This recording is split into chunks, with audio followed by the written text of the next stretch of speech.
Quit worrying about your fucking ketones and your goddamn calories in and calories out and your fucking all your metrics and your supplements and your little shit. You're gonna ruin your life. And shit. More shit.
Alright, that's enough credits and shit. I'm gonna be trying something new today. Couple new things I'm gonna try. Firstly, I'm gonna make my spiel a little shorter today. I just had a little thing to prep, but I see the chat room's filling up pretty quick. I can't look at the chat and talk at the same time, so if you see me talking and you want me to read your chat, I will do the best I can to keep up. But please save it for when I'm not talking or when I'm about to look over or you see me looking over. And today I've got a chat window that will pop up on the screen for all to see, for people that watch this later and to make it a little more, I don't know, interactive and shit.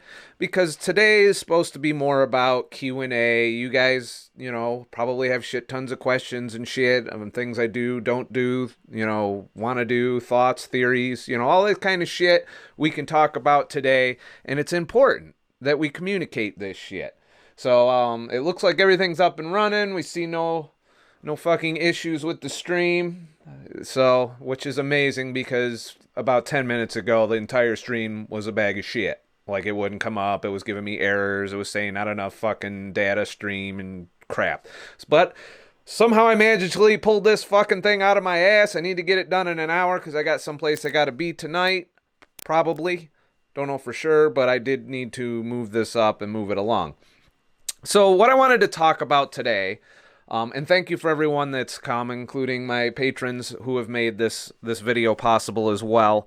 What I wanted to talk about today is I get a lot of feedback from people, really, really cracking down on micronutrition, really, really hardcore monitoring. And I understand if you're sick and you're medicated and that the need to monitor that. But there are people who just are trying to lose weight that get caught up in the measurements, that get caught up in the scale. I'm guilty of this too. Like the fucking, I weigh myself every morning. I get the tape measure out every day. The tape measure is what I put the most stock in because I know if that shit's growing, I'm either getting bloated from eating too many carbs or I'm accumulating more liver in my midsection, hence more visceral fat most likely. There is some subcutaneous fat involved in that. But one of the things that got me thinking about this particular subject is the Jimmy Moore thing. He was hardcore measuring everything. He was getting DEXA scans and regular blood work and labs and ketone monitoring and all of that shit, and is still having difficulty. In fact, he's regained a significant amount of weight while still doing a ketogenic diet. Now, I went over in the previous video, if you haven't watched it yet, the things that, the flaws that I see in how he was doing things and things I would have done differently. But one of the most important things is to realize that this is going to be a lifestyle. And if you make it suck, if you sit there and you're just so worried about the metrics of it and so worried about, measuring, and you're stressing out when the numbers don't do what you want, or when the scale doesn't do what you want. And you just got to remember, it's more about health and happiness than necessarily getting to your goal. The goal will come, and it will come over a long period of time. I just watched a video lecture today of another success story that, I forget her name, but she works with Dr. Fung. I'll link the video in the description afterwards. Actually, I could probably pull it up at some point. But she started out as skinny fat, as in she had diagnosed with fatty liver disease, but perfectly thin otherwise, felt like shit, low energy, then eventually ballooned up, much like a lot of us did, as she got in her mid-20s, late 20s, and got diagnosed with type 2 diabetes, then started the same shit I've been preaching, which is intermittent fasting, a ketogenic diet, and has completely, and it took, from what it looked like, it was a 5-year reversal process till her fatty liver went away, her diabetes went away, everything normalized. Her body weight is back to her weight gain. I think it was 80 pounds, she said, of weight. If anybody knows the name, it's the clinical assistant to Dr. Jason Fung, the one who helps him, and was the first test case for Dr. Fung in his clinic for intensive dietary management. So my point is I've seen people just crumble under this optimal health shit to where they obsess about it, to where it consumes their entire life, so much so that they miss out on some of the joys that life has to offer. And having just come off of keto for a week while on vacation and, workcation, and now I'm going on vacation, which will be workcation because I'm producing content for you guys during this. But what I'm trying to say is, if I was so hyper-focused on optimal health, I would have let it destroy opportunities for a nice social dinner. They had a chef at one point. I would have missed out on that if I'd have been all, I can't eat that, I can't eat that, I can't eat that, I can't eat that. We have educated ourselves to the point where we know how to undo short-term failure. When you fuck up and you gain 6 to 12 pounds, I've done it. I've done it multiple times throughout my journey. We know how to fix it. And we should still allow ourselves, occasionally, not every fucking day. Some people don't know that line. But, don't go to every social function and cheat. But pick and choose your battles on where you would get the most value for the amount of damage you're going to do to yourself, and enjoy the events. Now, I'm not saying if you're having trouble with addiction, yes, by all means, keep the sugar low, keep the addictive shit down to a minimum. But some people, they're just not enjoying keto, it seems like. It seems like they're so focused on what supplement to take or what, special salts to integrate in or what little micronutrients they might be missing out on, that they're just kind of missing the simplicity of eating keto. And you don't need to be complicated. Yeah, if you want to make some frankenfoods and some desserts, then you might need to research a little more into the micro and macros of what you're eating. But if you keep your diet simple, and I often do because I don't cook very much, so I eat a lot of dairy, I eat a lot of raw foods, I eat a lot of salads with just shit mixed in with them, I eat a lot of eggs with just shit mixed in with them, and, different flavors and seasonings to make them palatable and also provide me with the electrolytes. These are all things. Don't let it stress you out. Don't let the measurements stress you out. If the scale's pissing you off and you're doing the right things, take a break from the scale. If the tape measure's pissing you off, take a break. We need breaks. And I think that was Jimmy Moore's biggest failing, is I don't think he took any breaks. I think he kept himself in a caloric deficit, and he was so focused on the micronutrition and, all the blood panels and all of the issues that he may have even raised his stress level in the process, which can cause, you're already under stress as you lose fat. We gotta keep in mind, what good's a long, healthy life if you're fucking miserable? That's that health-happiness balance that I previously talked about. And I have evolved on that front, but... Sorry, got distracted by the chat. All right. I have thought on that front, previously in my previous answer, I'm going to eat what the fuck I want in the standard American diet and enjoy life, because why live forever if you're fucking miserable? I still think there's a better balance to be achieved with whole foods, that you can learn to enjoy whole foods instead of the processed shit and the sugar. And I am finding that as I've cut out sugar, that the little minute bits that sneak into my diet are noticeable and sweet enough to fulfill any sweet cravings. And plus, artificial sweeteners still a crutch, which I don't do during my fasts anymore. But, you just got to kind of get to that point where you enjoy, because if you don't enjoy this, if you don't enjoy the foods you're eating, if you don't enjoy your lifestyle, if you don't enjoy fasting, you're not going to keep doing it long term. You're going to stop, and you're going to probably revert and regain some weight in the process. Not necessarily. Depends on how you're eating, your activity levels, there's a whole lot of factors in that. How fucked up your metabolism is, whether or not you've been in a deficit all this time.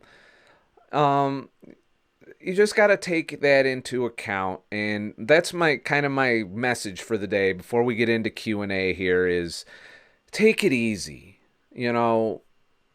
If you get a blood panel and you're deficient in something, worry about supplementation at that point.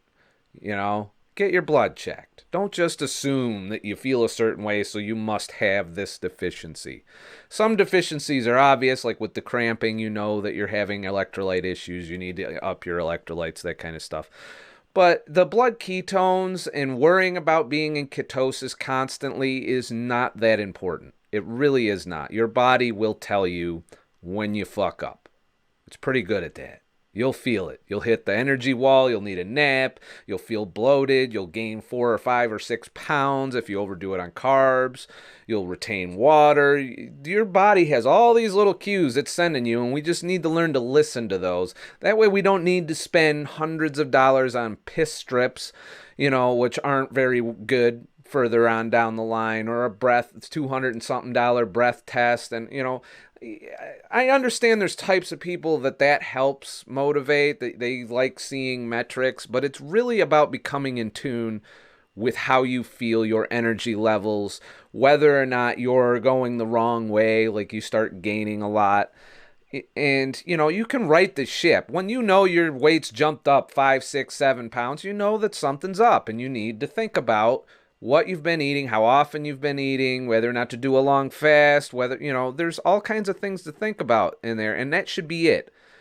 It shouldn't be about, I need this supplement, or you doing this curcumin, or, these other little herbs and shit to help optimize things, which really may only shift the needle by 1 or 2 percentage points.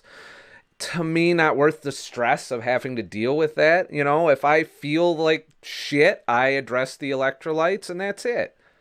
And that's often as simple as putting extra seasoning on my shit. Not worrying about whether the salt is toxic to me, or it's, whether or not the eggs I'm eating have fucking, chicken period blood in them or not. There's certain things that you just gotta not give a shit about still, because our food environment is not optimally healthy, no matter how healthy you're eating. If you're eating whole foods, if you're eating shit grown in the ground, we haven't been taking care of the soil, so there's not as much minerals and vitamins in the fucking shit that you're eating there. I say worry about mineral and vitamin deficiencies if they pop up. And for me, the only thing I've ever been deficient in, to my knowledge, is maybe some of my electrolytes occasionally and vitamin D, because I don't get out in the sun enough. So that's it for that. Let's get to some fucking chats and shit. So today I've got this up. I don't know how well this is showing up. Let me know. I'm going to start going through, and if I spot a question that jumps out at me, you can, of course, contribute to the channel by doing super chat. Underneath the chat window is a little $sign, I believe, that you can click on. I don't know exactly how any of that works. I've never been on the giving end of that at this point, because I haven't gone to a lot of live broadcasts. I just haven't had time to sit through other people's live shows. And some people's live shows, they don't even get to the content for a while, and it gets annoying for me. I guess I'm impatient like that. So I'm gonna start off down here, so I can't really catch up. Let's see here. Okay, shit. Again, person that's current fucking iPhone should do. All right, everything look all right. Okay. What do you guys think of the 5-2 diet? By Angela Ellison. This comment right here. All right. I think the 5-2 diet is a good starting point. If you're obese and highly overweight, it can be very effective at getting started with fasting. I don't think 2 24-hour periods a day, as your weight falls down, as your markers improve, I don't think that will hold you over. You can't seem to use super chat. Sorry. When I click the $sign, there's 2 options come up. It says send a super chat and cancel. So I'm not sure how that works. But I'm on a PC. I'm not on an iPhone. So I don't know what to tell you there, unless you can go to a web browser and load it. Sorry, I got distracted. But the 5-2 diet is a good starting point. And as long as you're getting results with that, you should not increase your fasting or mess with your macros. Do only what works in the beginning, and then when it plateaus out, you can step it up a notch. Cat Marlette, how do you replenish electrolytes? I have a Montreal steak seasoning, which is a mix of salts and peppers and spices and garlic. And I often will pour a shit ton of that on my eggs or on some cheese curds. And I don't do it right away. I'll experience the cramp the day before, and I'll realize that for the next day I need to up my content for salt and whatnot. I also take Epsom salt baths of at least 30 minutes, and then I let it dry on me for a little bit. Which allows you to soak in magnesium through your skin and some sodium in that case. So that's how I replenish my electrolytes. And electrolytes are very important. If you're keto adapting and you're experiencing keto flu, the number one culprit is electrolytes, because when you are first switching from being a carb burner to a fat burner, your kidneys are dumping all your sodium. You'll know it because you'll be pissing every 2-3 hours, which I did after this trip, and it sucked. Having to get up in the middle of the night to take a piss too. It was a lot of pissing going on, and the weight was falling off, but I did cramp up and have an energy crisis. And once I realized that, and I upped my sodium intake and took my salt bath, magnesium bath, it all went away. So, let's see here. Classic merch, you can't use your super chat. I don't know what to tell you. It works on PC, so I don't know. how to do it with iPhone. I don't think you can do it through phones. I think you have to be on a PC to do it, which sucks, but it is what it is. Let's see. Steve Ingram. Okay, you guys are discussing the whole super chat issue, which I don't think YouTube's going to fix if there's a problem with it. Let's see. Creed X360. When you grocery shop, what keto staples do you make sure you pick up?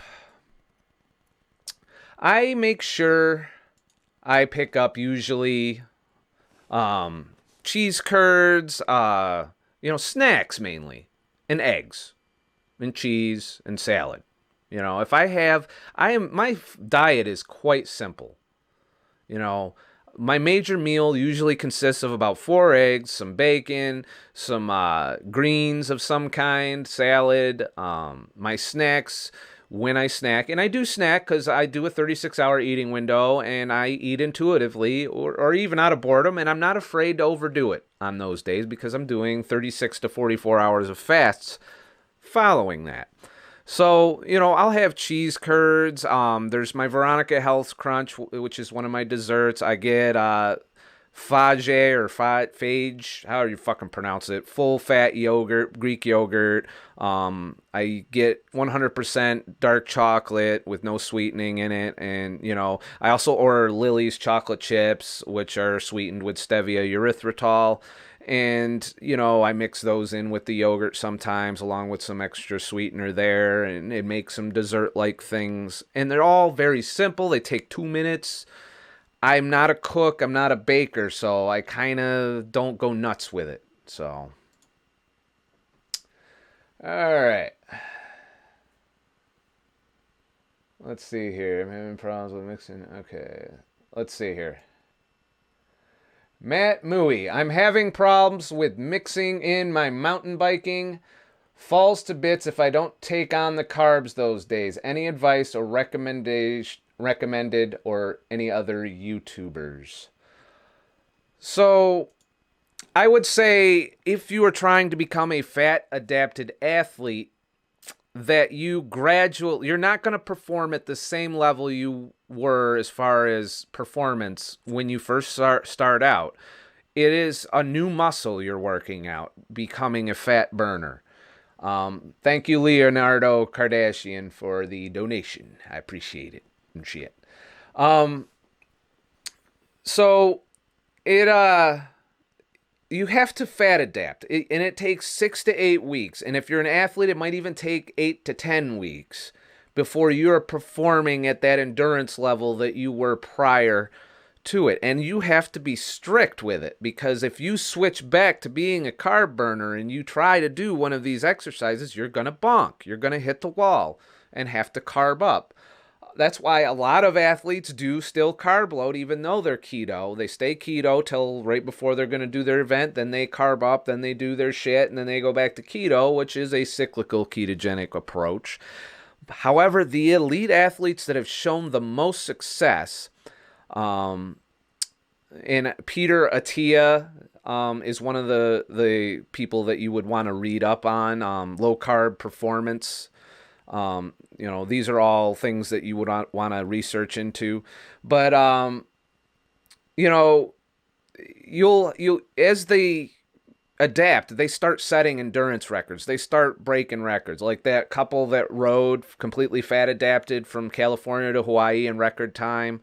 There's proof to show, but it requires strict ketogenic diet, to where you are fat adapted, you are burning ketones all the time, you're not in and out, and training while fat adapted. So you're pretty much starting over if you become a fat adapted athlete. You have to start over. You are not burning your energy the same way when you're fat adapted as you are when you're a carb burner. And that's where most athletes give up. They give up because they don't take the time to train and become efficient at being a fat burner.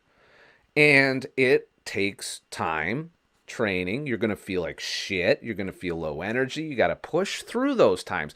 And one of the most important things I think for a fat adapted athlete is electrolyte management. You should have some kind of sodium supplement with you as you're sweating your ass off. Mix in some salt water or whatever. There's different electrolyte concoctions you can come up with that I do believe you need if you're running, for fucking 4 or 5 hours or 8 hours or however long these fucking marathons are. It's important. You will exceed your electrolyte capacity and hit the wall that way and feel low energy or dizzy or shitty. So check your electrolytes. Continue to train fat adapted would be my advice. Read Low Carb Performance. I forget the exact title of it. But there are a couple scientists that are working on this for athletes, and start to learn what you need to do from athletes. Google, ketogenic diet athlete, and you'll come up with pretty much all the big names that are researching the subject. So let's go back here to see what else we got and shit. All right. Let's see here. I'm not there yet, but I'm gradually reducing carbs and getting rid of drinking diet soda. That's definitely important to do.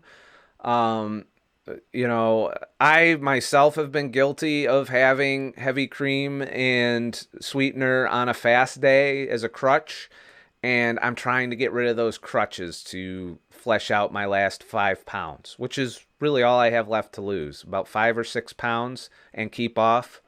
And I think getting rid of the sweeteners when I'm fasting is the key. I'm still going to have them when I'm eating, during my eating window, but I'll continue to experiment in that regard. Oh, let's see. Susan Dow. Scott, after your latest fast and carb refeed lately, could you briefly go over your meals during a week of ADF and keto, please? I kind of already touched on it. Like I said, I'll get up on my feed day, my 36-hour eating window. I'll wake up and have coffee with heavy cream and stevia natural, not stevia natural, Splenda Naturals, which is stevia and erythritol. So I'll have my sweetened fat bomb, so to speak. It's about 100 calories per cup of pure fat with the heavy cream. And thank you, Classic Mercs, for your donation to help keep me doing this for a living-ish.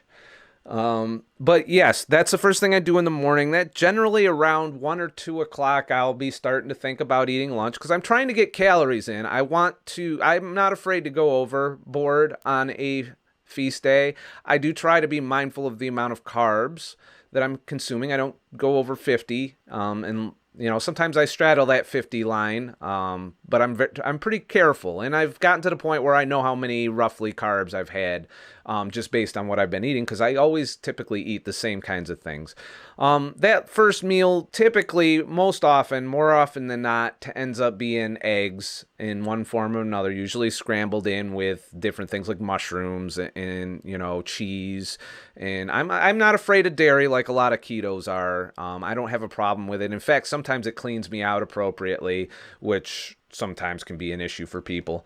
And then I go, sometimes I'll have my nut crunch with that at the end of the meal. I tend to have like this little sweet tooth after the meal, so I'll try and have something desserty. And then I'll go all the way till 7, 8 o'clock at night and have a small dinner usually. So my biggest meal of the day tends to be lunch. Like today I had eggs and prosciutto and some sausage with that. And, that was a huge meal for me.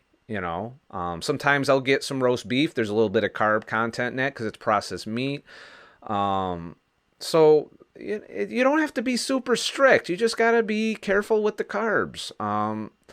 And the more problems you're having, the more strict you should be. You should lower your carbs if you're having trouble, even more. I do pork rinds. I do get some unhealthy sour cream, French onion dip, which has 2 grams per serving of dip there. Plus it has MSG, which is not healthy. Neither are the pork rinds, really. They're kind of a junk keto food, but they don't move the needle. You could probably eat a whole bag of pork rinds and not fuck yourself up. No carbs in it at all. They get stale pretty quick, though. And of course, greens. A salad, usually spinach based. It has to have a lot of spinach in it for me, raw spinach. And, I'll put butter in, excessive amounts of butter in the eggs. I eat cheese curds. That's another one of my snacks. I'll spice those, or I'll put buffalo sauce on them. It's pretty basic. My diet is nothing special. I don't go nuts. I don't get elaborate. Sometimes I'll do chicken wings. Sometimes I'll do ground beef. I like to make little pizza topping bowls with just a bowl of mozzarella cheese and some pepperoni and Rayo's pizza sauce, which is 3 grams per serving. And I generally only put 1 or 2 servings of that in the bowl, which is plenty. And I kind of get my vitamin C that way, I think, too. Because I don't think there's as much vitamin C in the salads. I do occasionally have some tomato in my salad, but not a lot. So it's really I have a simple diet, and I'm happy with that. I don't want to try and get complicated. I have tried new foods. I recently tried avocado for the first time, and I'm getting used to it. Maybe I have to figure out ways of seasoning it to make it better, but it's an experiment. And I'm finding new foods as I go. There was a lot of new foods I tried on this trip that really got me going. So experiment. You figure out the nutrition, the carb content of the foods that you want to try. Try new shit. Trying new shit is important, and you might find some new shit that you like. Like, I never used to eat asparagus. I eat asparagus now. I butter the shit out of it, put a bunch of fucking salt and seasoning on it, and it's fucking awesome. I eat asparagus now. I used to fucking hate that shit. And it's something I got into. I eat Brussels sprouts now, roasted up, lots of butter and fat on it. We're putting fat on all these vegetables. And it makes it very savory, very awesome. And sometimes you mix a little meat in, and you can do a lot with basic foods. You don't have to get crazy. You don't have to be complicated with it. So let's continue here. Thank you, Cat Marlette and Classic Mercs, for your donations to the Not Being Broke as Fuck Fund. All right. Let's see here. Fat Bike Mike. Max barbecue pork rinds in pimento cheese. I don't really do the flavored pork rinds. I always get plain and then try and flavor it myself. Like, I'll even dip those in buffalo sauce sometimes. Barbecue, you gotta watch, because barbecue sauce is sweetened, so they might be putting a little sugar in them pork rinds if they're going for the barbecue flavor. So Classic Mercs wrote, I am full keto, but I juice spinach, broccoli, and other low-carb veggies and drink it after my dinner to get my vitamins. What do you think? Good idea. I tried juicing that's by Classic Merc, who super chatted that. And of course, super chat, I try to get to all of those if I miss your chat. I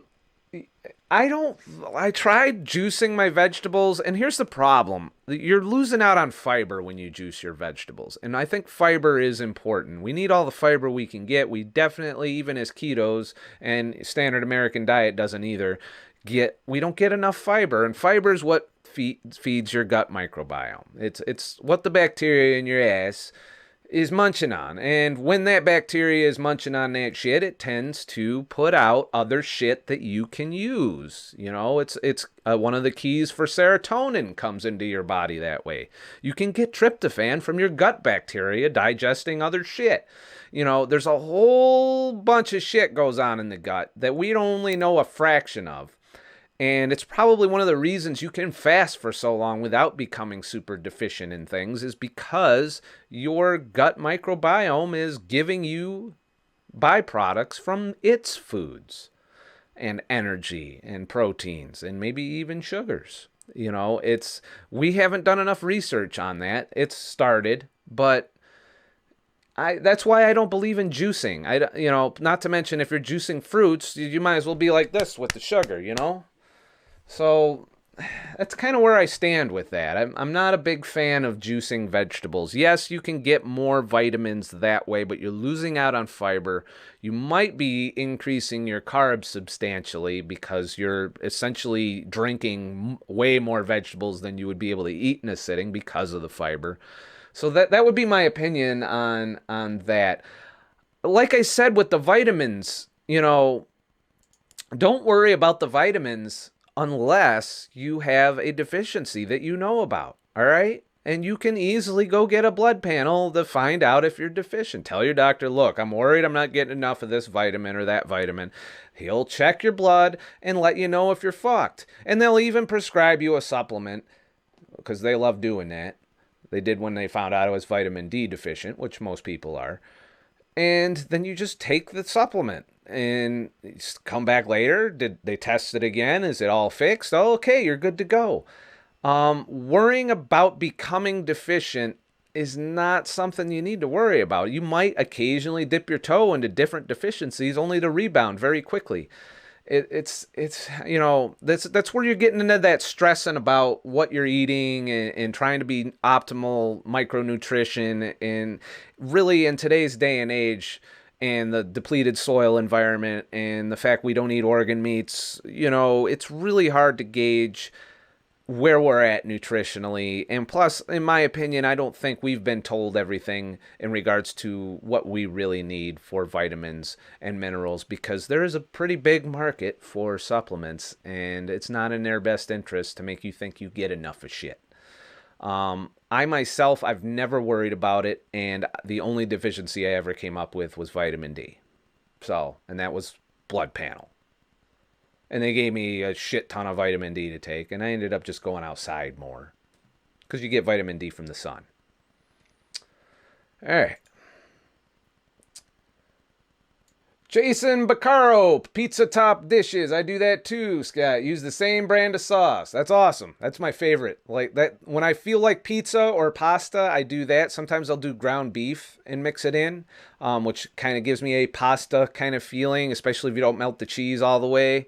So it's pretty awesome. I don't know why I ever bothered with pasta at this point, because I've not missed pasta because I get all the flavor, some of the consistency, and it's very filling. But some people don't like dairy. Some people do the cauliflower or vegetable-based pastas. I don't like those. I'm happy with a bowl of just toppings, and if I need more texture or more for it to cling to, I'll throw some meat in there, and that's plenty fine with me. So, let's see here. Cat Marlette, Holy Guacamole brand mini cups are totally good. All natural stuff, no sugar.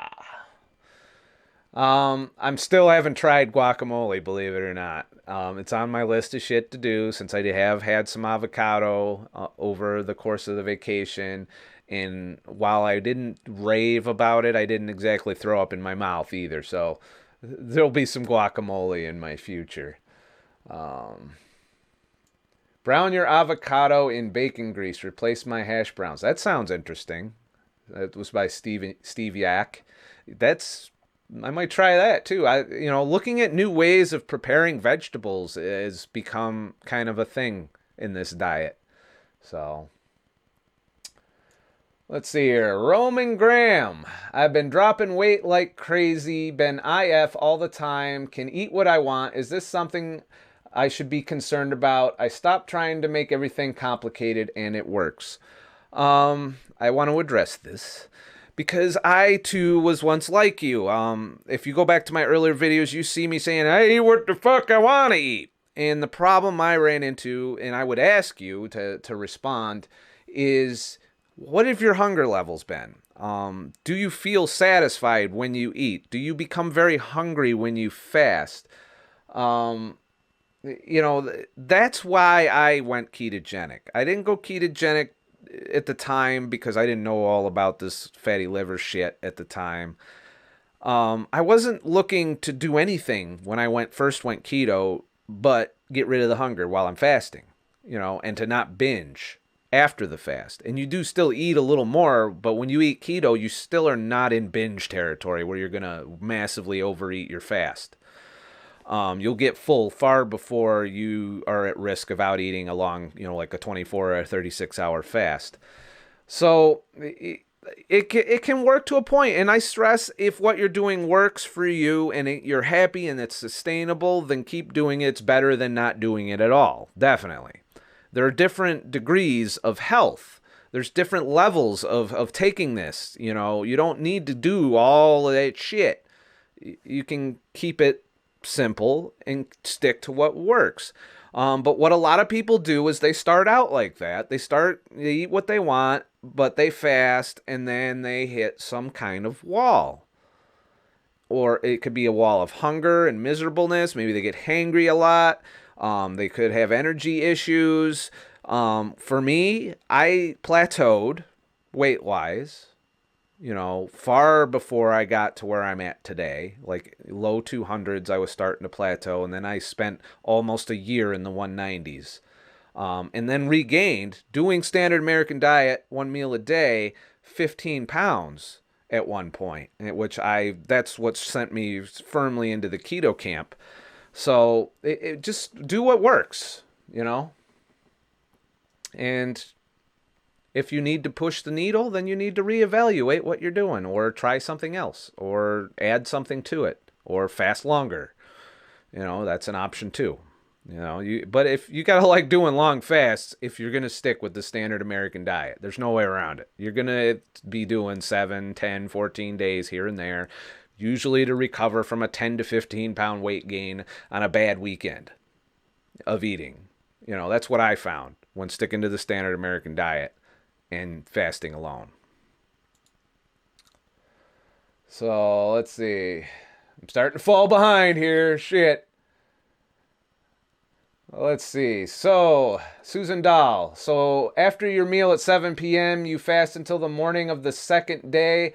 I was asking about the timing of meals on the 36 hours. So, typically, my meals end whenever they're over with, sometimes 10 o'clock at night, and then you go 24 hours again, that's 10 p.m., and then you do another 12 hours, which will be 36. So, I would not be able to eat till after 10 a.m., pretty much a day and a half later. Sometimes I'm not hungry when I get to that point. I just have me some coffee. Maybe, since it's an eat day, I'll put fat in that coffee. But I'll often go till, 11, 12, 1, and then I'll break my fast. And then I start a 36-hour eating window. So, you do, like if I broke it at 11 a.m., I would go till 11 a.m. the next day and stop eating by 11 p.m. And you can be flexible because you can increase your fasting time. I would not increase the eating window, but if you need to, you need to. I try and keep the eating window within the 36, but the fast I'm flexible on. If I can go longer, I'll go longer. Very rarely do I cut it shorter than 36. I did recently because I wanted to recover from the massive amount of deficit I was in. I wanted to overeat a little. So I cut my fast down to 30 hours when I came out of this trip. So it's about managing, for me, it's about managing that balancing act and not triggering metabolic slowdown. So I'm worried about eating enough during my eating windows, and that's why I'm so happy with the 36-hour eating window, because it allows you to eat as much as you need, or even overeat, and you won't out-eat the previous 36 to 44 hours on a ketogenic diet. You just won't. You'll be full long before. You'll maybe eat 25% over a normal daily caloric needs, and I think that's enough to tell your body, look, motherfucker, no need to lower the metabolism. We're good. We're overeating. We get more energy than we needed today. And, it works. And it seems to work. So. All right. Let's see. What did I miss here? Susan Dale also wrote, I agree, as much fiber as possible. True story, I don't think I get enough fiber, but I've been working on it. I eat a lot of pecans too, which is very high fiber, the highest fiber nut you can get. I've learned to integrate those in with the Lily's chocolate chips as one of my dessert choices, or melt some dark chocolate and add some stevia erythritol, and that's a nice dessert too. So, or I'll throw them in my Greek yogurt too. So that's kind of my main nut, other than the health crunch that I do as far as nuts go and shit. So, Spive21. home bargain stores in the UK now sell magnesium oxide tablets for 99 pence. Makes you shit within 2 hours and sort your electrolytes in one go. I do agree that if you're having problems shitting and if you're having electrolyte issues that you can do oral magnesium. However, I have found the Epsom salt baths to be more than adequate without the side effect of sending you to the bowl hardcore. I myself am happy with shitting every couple days. I don't need to shit every day. I never have, by the way, for my whole life. I've pretty much every couple days I take a big massive shit and then I'm done with the bowl for a while and I'm kind of happy with that. I've not had any real issues, and occasionally I'll eat something that cleans me the fuck out. So, especially when you do dairy. So that's what I think of that. So I got to catch up a little here. Oh, we got another super chat. Joel Malley, will you do moderate resistance training in the future? And thank you for your donation to the I'm not going to be on the side of the road with a sign fund. Maybe. I've considered doing some body weight stuff. You know, I thought about doing the 100 push-ups a day challenge at some point, but right now I'm still focused on hitting my weight loss goals. And I don't want to do resistance training until I can confidently balance my metabolism to where when I do that resistance training, I can eat the appropriate amount of calories to build, you know, which in the case of building muscle, you need to be in an energy surplus regularly. And I would want to get in my groove for that. But right now, it's not my goal isn't to build muscle at this point. I keep what I have. I did put on a little bit of muscle on this trip because of the amount of physical activity I did. I ate as appropriately as I could coming back, and I feel fucking great today, by the way. I have not had any energy issues, didn't have a crash, didn't have to take a fucking nap. So I definitely have gotten to the point where I feel good again after this trip. I'm probably about to go fuck that up. I'm leaving for Disney tomorrow night. So, yeah. And I'm hearing lots of, you know, Disney's all fast food rumblings. So I'm hoping that's not the case. Otherwise, there's going to be a lot of sausage, egg, and cheese with no biscuits in the morning or some shit. You know, because I do want to try and not fuck up while I'm in Disney. And it should be theoretically possible, you know, to be kind of picky and maybe have one day, maybe my birthday, where I eat what I want that day. But to be honest, I don't want to go buck wild. I was happy when I was down in St. Lucia and having those little single serving desserts, which I'm working on that video, by the way, which will show you some of what the food that we got to eat and, you know, the chef and that kind of stuff and the kinds of stuff that they were preparing. So I'm working on that video. That's a long video. I might not even get that done before Disney, but I'm trying. So let's see where we're at here. Let's see. Classic Mercs. Try mashing avocado with olive oil and add pepper and salt. Really delicious. Make sure it's cold. I will try that. You know, I've gonna experiment more with food, and I'm gonna probably document it as part of the food series. You know, the trying new foods and new keto foods, and occasionally testing out keto desserts and keto this and keto that. I realize that people kind of want new ideas to try different foods, you know. So, yeah. Roman Graham, fucking hungry Scott, fuckmaster all the time and weight training. And I'm not going to be a fuckmaster pounder, I don't think. I don't think I'll ever be a gym member. I'll carry heavy shit. I'll do push-ups. I'll do body weight stuff at some point. I do plan on training heavily on hiking this next year because I want to do more hiking. I want to do some wilderness fasting next year. So I got a lot of things in the works and that will require physical endurance, physical strength, and physical training. But I don't need to be big, bulky. I need to be able to just do efficiently what I want to do, and that's carry heavy shit around in the woods and shit. So, because I was feeling it. When I had to carry 40 pounds of camera gear around in the jungle, up a fucking mountain, yeah, you tend to feel that, you know. So, Jason Baccaro, vitamin D deficiency. Strange how so many people have that. I used to have that until I started low carb. I wonder if it is fear of cholesterol. I want to address that. Yeah, I don't know what vitamin D deficiency did bad for me. I was clearly deficient in it according to their rules, but I wasn't experiencing any symptoms. It was casually found during a checkup, blood test and labs. I didn't go in there complaining of anything. I felt fine. The rest of my profile was fine. So, I'm sure there's some definition of the role of vitamin D in the body. However, I do a lot of dairy, so I didn't understand how I was deficient in it. And I know vitamin D is in dairy. I don't know. I can't fathom where they came up with these guidelines and if they're as flawed as all the other fucking guidelines they've given us over the years. The whole fat is bad dogma could easily be applied in other areas of nutrition when you think about it. And, it gets scary because then you start to get in that conspiracy theory shit. Maybe if they were wrong about the diet heart hypothesis, then maybe they were wrong about vitamins and shit. And, there are hard debates going on with that as far as, the fact that the Inuit lived without any fucking plants, and they were fine. Same with the Maasai. How did they do it? Wouldn't they have scurvy? They didn't. Mainly because the liver has vitamin C in it. How much do we need? Does our vitamin needs shift with our macronutrient consumption? If you're a high carb motherfucker, do you need different micronutrients than a low carb motherfucker? These are all questions that are currently unanswered by anybody that isn't financially vested in that question.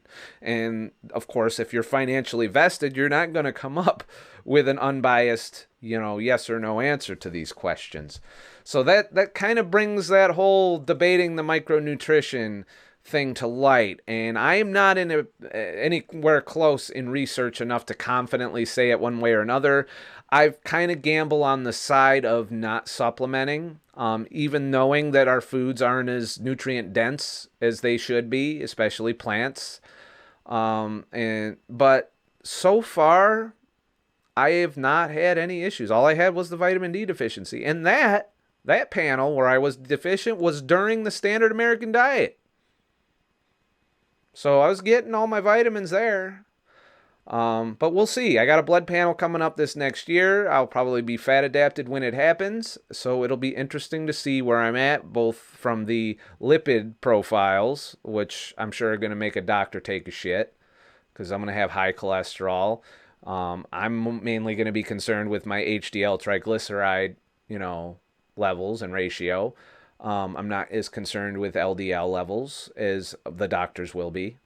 So I'm going in there armed with knowledge that they're going to probably take a dump on it. But I'm also armed with the knowledge that they don't have all the data when it comes to heart disease. They still are sucking the fat is bad tip. And I just don't believe that anymore after seeing all of the proof to the contrary. How are we doing on time here? We got 10 minutes left. 10 minutes. Let's see. I already read that super chat. Let's see. Cat Marlette. Oop, fucked that up, didn't I? Disney is all fast food. Been there several times. Load up on breakfast foods before you go into the park. I might, or I'll fast. Maybe I'll eat one meal a day while I'm there. I don't know. It depends. I know there is some restaurants in the future there, because my buddy wants to go do that. I don't want to detract, I don't want to be that guy, that guy that's like, motherfucker, and and everybody around you is trying to eat and enjoy the shitty foods, and you're the one guy that's kind of making them feel guilty by not participating. When it's fucked up that it's that way. It should be like, oh, okay, I understand you're feeling good. I'm still just going to eat this like a madman in front of you and be okay with it. For some reason, when you're trying to be good around friends and they're indulging, they don't want to see that you're doing that. Even if you're just quietly sitting at the table sipping a coffee or eating a salad, they don't like it that you're being that guy, that motherfucker. And that sucks. It sucks that it's like that. It is what it is. So, sorry, I'm getting somebody messaging me here, and that just popped up. Let me take that off the screen. All right. So, it's important to not be that guy. So, I'm getting distracted here. It's getting to be time. Let's see. 24 rocks. Let's go down here.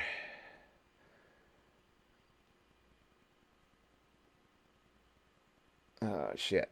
Sorry about that. I'm getting dead air here. Let's see. I'm looking for a good question. Oh, and Jason Baccaro just wrote and gave me a nice sizable donation in the process. Thank you, Jason, who's also one of my patrons on Patreon.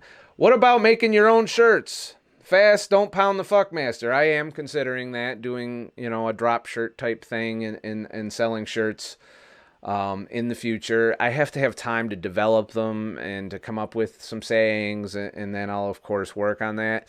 That's more of a full-time YouTuber thing when I don't have to do other shit, when I don't have to do fucking, Uber and photography gigs, and I still have a shit ton of photo work to do right now. Once I am firmly implanted and can make a living doing this, I will dedicate more time. I have the website, there. I own the URL. I have the web host and all of that. I just haven't had time to even set up a store, to set up, merchandise. I still have to put out the P.O. box so you guys can mail me shit to try out and that kind of stuff. So, it's a lot of work that I put into this channel. I spend a lot of time just producing the content that you've been watching so far. And I'm just one guy. And the stuff you're talking about, merchandising, does require help. I'm looking at different avenues to pursue that going forward. But as for now, I'm not going to be a t-shirt salesman. I'm here to research and share my knowledge as best as I can for now. And we can come up with some funny shit and some cool shit to do merchandise-wise along the way. So, we'll get there. Let's see here.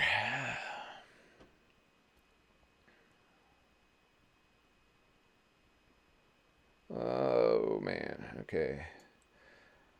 Julie Skiera, maybe vitamin D was locked in by your fat by carbs. I have no idea. Like I said, I believe the vitamin issue is different based on the kinds of foods and your macro breakdown and your metabolism and your hormones and all of that. I think different processes require different vitamin levels in the body. And I'm not that deep into biochemistry that I can kind of give you the down low on that. But it is what it is. I don't believe in supplements yet. And shit. All right. Well, I got to wind this down because I do have someplace I got to be shortly. Let's see here. I'll try and take a few last things. Don't have a grabber, fast motherfucker. And then Kat asks, what is a grabber? A heart attack. I don't think I'm going to have a grabber. And a lot of people in my genealogy have had grabbers in their life. So if I'm the first to not, that says a lot for what I've been doing. But at the same time, I did fuck myself up for the better part of, 4 decades. And I might have already clogged the arteries, and then maybe at some point I get inflamed and one of those clotted arteries breaks apart and leads to a heart attack. I can't guarantee that I've righted the ship. What I do know is I'm not making it worse anymore, and that's what's important at this point. Do long fasts get rid of them clogged arteries some? I don't know. It's, these are all questions unanswered by science that probably never will be answered by science. So we can just hope that what we're doing is the best. And I believe what I'm doing is the right thing to do. So Deborah Waltenberg, I would volunteer to help with merch stuff. There'll be some point where I will, as the channel grows, as the income grows, there'll be a point where I have enough money to live. And then once I surpass that point will be the time to evaluate getting help, hiring people to do shit. So,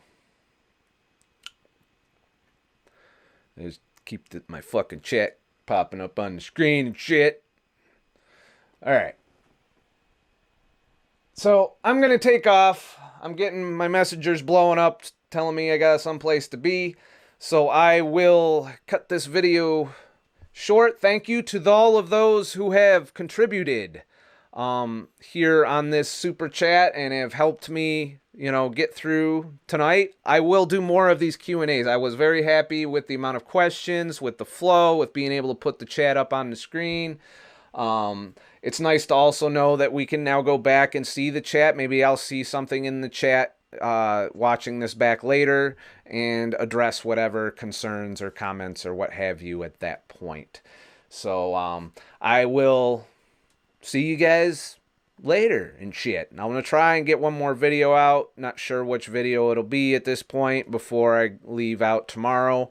But I can't guarantee anything. I will, however, be posting in my blog, $1 a month on Patreon, and you'll see my daily updates there.